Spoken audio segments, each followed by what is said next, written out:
Today we're going to do the binding on the neck. As you can see, I've cut the edge on the neck to fit the binding.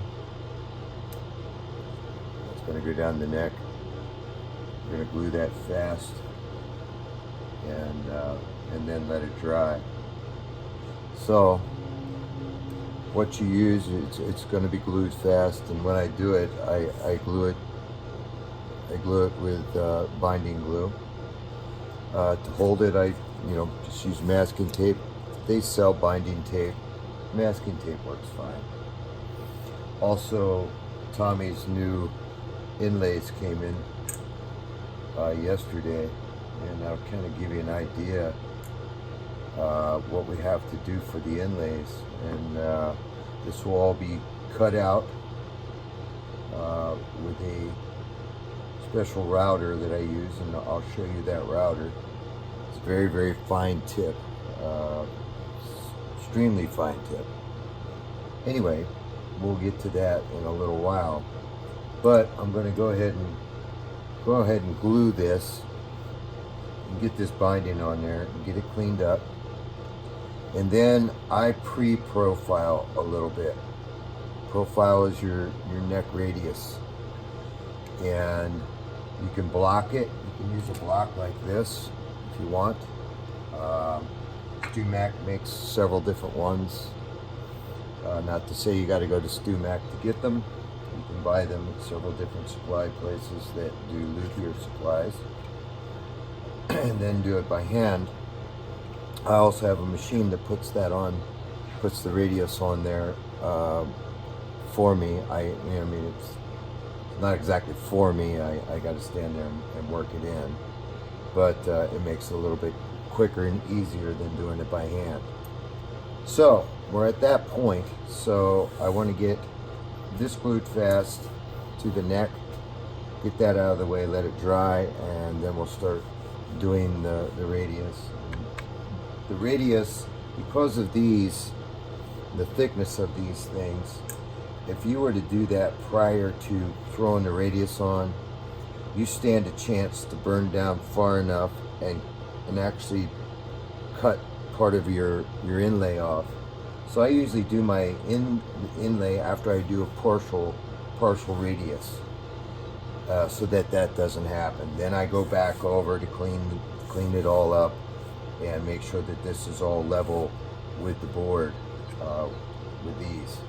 So stick in there with us. We'll show you more about how we do some of that. We'll show you how we start these inlays, how we get them in. The inlays are very tedious, very time consuming, and it's you want to save some of your dust, sawdust from your board.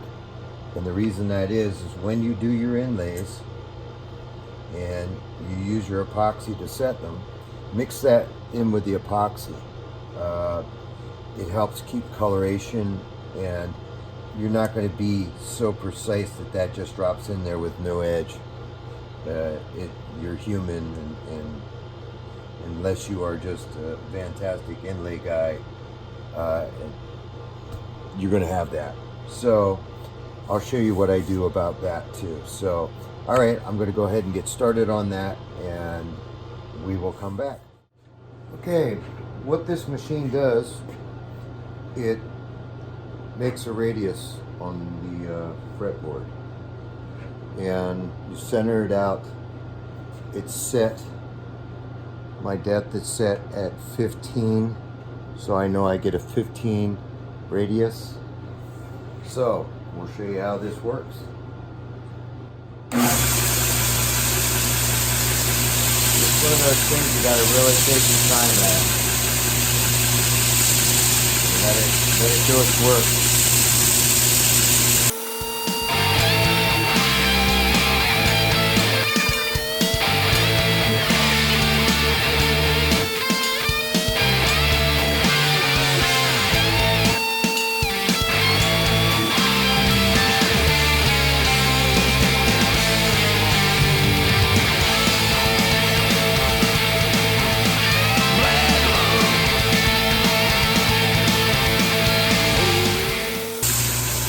I think you get the idea of it. Just keep working it.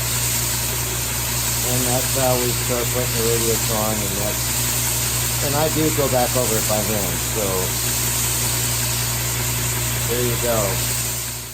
Okay guys, what we have here, we've done our radius. I want to get my inlays in, and then I'm going to go back over my radius to smooth all my inlays out. And I did say this earlier, that the reason I do that is because a lot of times when you're sanding, if you put these inlays in, some of these inlays are very, very thin, and you want to make sure that you don't burn through the outside edge when you're doing that. So in order to kind of protect yourself for that, I go ahead and do my radius first, and then do my cut-ins for my inlays, and then come back over it. It works well for me that way. Whether you do it that way or not, that's up to you. There is no right or wrong way, other than the fact of getting them in there.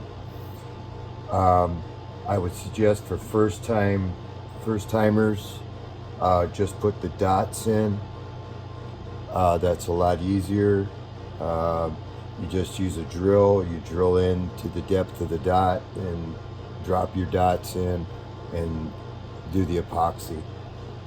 But this obviously is a full custom, and as you can see, these are pretty intricate inlays with the I guess you can maybe see it, but I mean, they're really pretty. So it's got abalone and mother of pearl together, so this will really make this neck really pop. So this is what we're going to do. So next step is I'm going to mark these out with a pencil. Then I go in, take it over to my inlay router, and spend some serious time squinting my eyes and all that good stuff. It's a very tedious job. It gets to you. It's something that you do, then walk away from, come back to, and do whatever in steps, because trying to do all this inlay work can be really crazy. So, all right, off to the next step. Okay guys, this is what we used to do the inlays. This is a little router. It's got a little blower built into it, so as you're routing, it blows. I use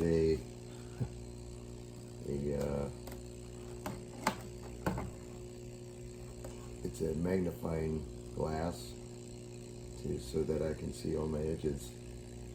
This is how it works, and you know, fire it up, follow all your edges, clean it out, and then drop your inlay in. But as you can see, it's a very, very small little bit, and it's time consuming, and do not rush it. If you try to rush it, you're going to screw up, and you definitely don't want to screw up on your fretboard. Otherwise, you're back to square one.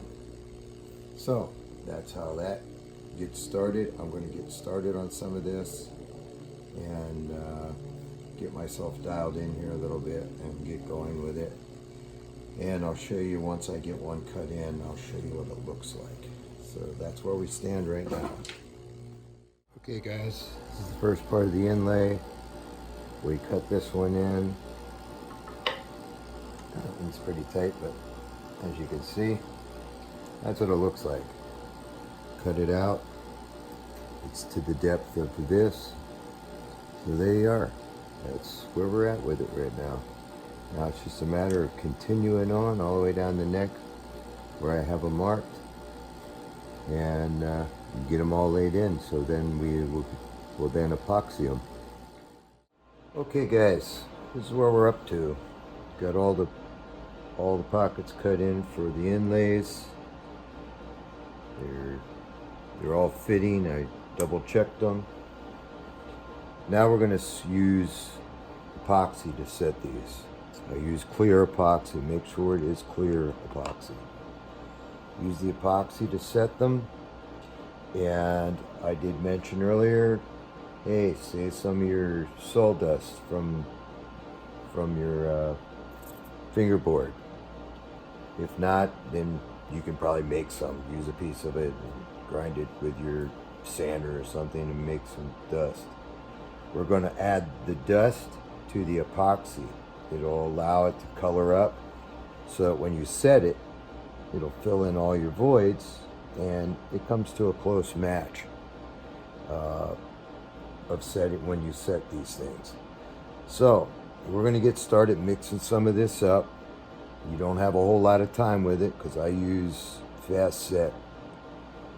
Within minutes it's starting to set up. So don't waste your time setting them. Get them in there and get them set.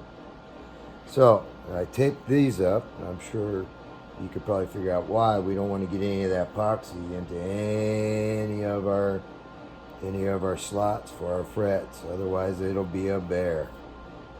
So tape it up.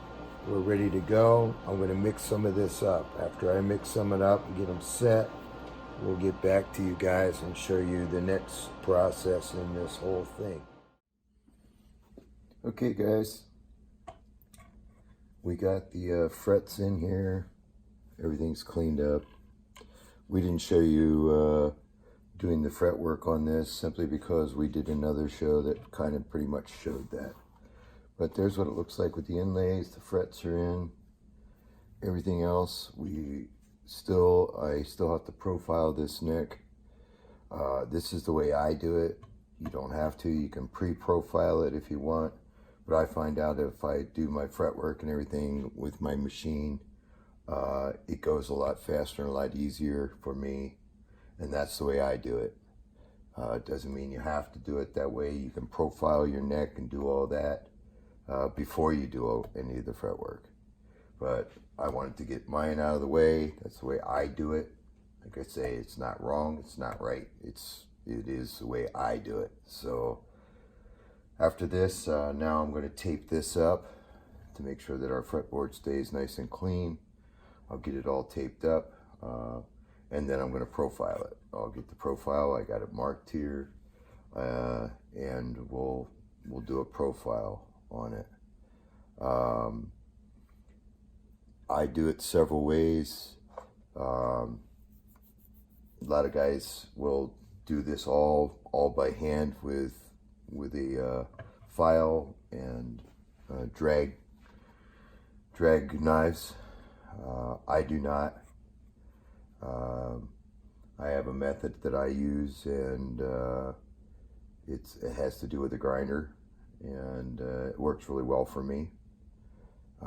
So I usually come in on the edge here about a 1/4 inch down. I'll mark a line 1/4 inch down my neck, both sides. Then I come in to just where maybe a 1/4 inch from center, drag a line down, mark to follow the edge, and that gives me my starting points to start working the profile. So there we are up to this point. Very pretty neck. If I didn't tell you, this is rosewood. It's Central American rosewood. That's why it's so light. I had some people ask me, why is it so light? That's why. It's really pretty. It's a very hard wood. As you know, rosewood's very hard. So there we go. We're to that point, and okay guys, as you can see, I marked it. You can see how I marked it. 1/4 inch up from the edge. I went into the center, followed it down the edge, and it automatically separates out. Took my grinder and I grind it. Take your time. And there's what I'm doing. This gets a lot of wood out of the way real quick, and so you can really get into profiling the way you need to profile. So that's where we're at. So a lot of guys will argue that no, don't do it that way, whatever. This is the way I do it. Now, I'm not saying that you cannot do it any other way. Yes, there is. But this is the way I do it. Okay guys, here we are. Here's Tommy's neck. Got the finish on it, as you can see, nice and shiny. Beautiful neck. You can see how nice and shiny that came out. There you go. I mean, you can't speak much more than that.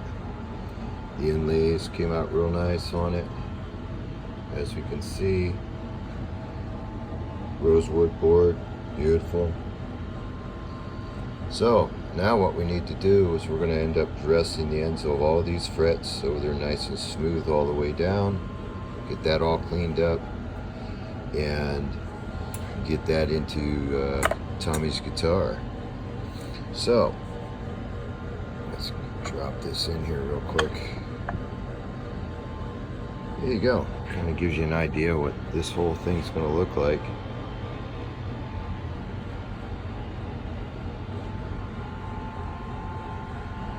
Nice guitar. We are waiting on the pickups, because the pickups that are going in this are going to be special wound. So we'll get back to you as we progress on this and start putting this thing together, get some hardware on it, more hardware as we go. Obviously I'll show you later how I did a lot of the electronics. I pre-wired a lot of stuff, got it ready to just drop the pickups in, and then we can fire it up. So that's where we're at right now. We need to get this locked in, everything else. So I mean, we got a ways to go, but now it definitely looks like a really nice guitar. So until next time, we'll talk to you. This is Perry with Bad Boy.